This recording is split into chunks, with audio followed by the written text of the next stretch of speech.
కుడికాలి పొడలాగి జనమకాలతో పడుకున్న విష్ణుమిత్రి పడమని సత్తుగా తన్నాడు.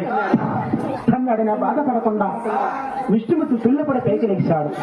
పోయి మహానుభావా, ఇదో నన్ను ఎత్తుకట్టుగా తందేవా, నా శాతం నొప్పిగా ఉంది, నాకు తగిన నీ పాత్ర ఎంత నొప్పిగా ఉంటావు కదా ఆయన.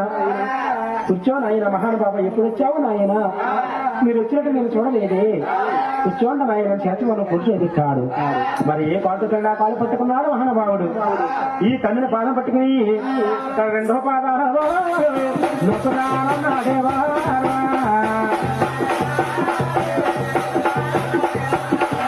తన రెండో పాదాలలో పట్టుదానన్నాడేవా.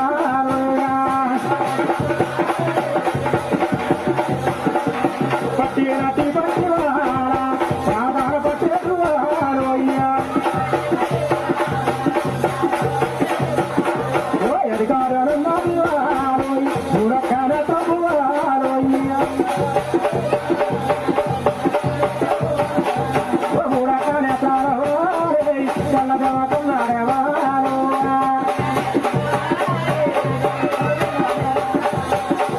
అలా బృంకుమారికి పాదాలను పడతా ఉన్నాడు. అలా పడతా ఉన్నప్పుడు బృంకుమారి గరికాలిలో మూడో నేత్రం ఉన్నదట.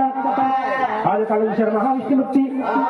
పోయి మహానుభావులు ఏడుకాలు మూడో నేత్రం ఉన్నదే అంటే నీ తప్పు దీక్ష కూడా అందులోనే ఉన్నది. అందుకని వెంట కరంలో వెళ్ళిపోతున్నావు. ఇదిగో నా ఎనభై చెప్పింది చేతమని తన్నేవా.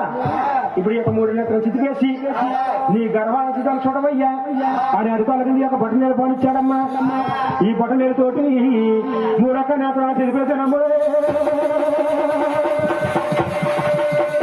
అయ్యయ్య ఎదురుగా లభ్యత కొట్టే కొంటానా.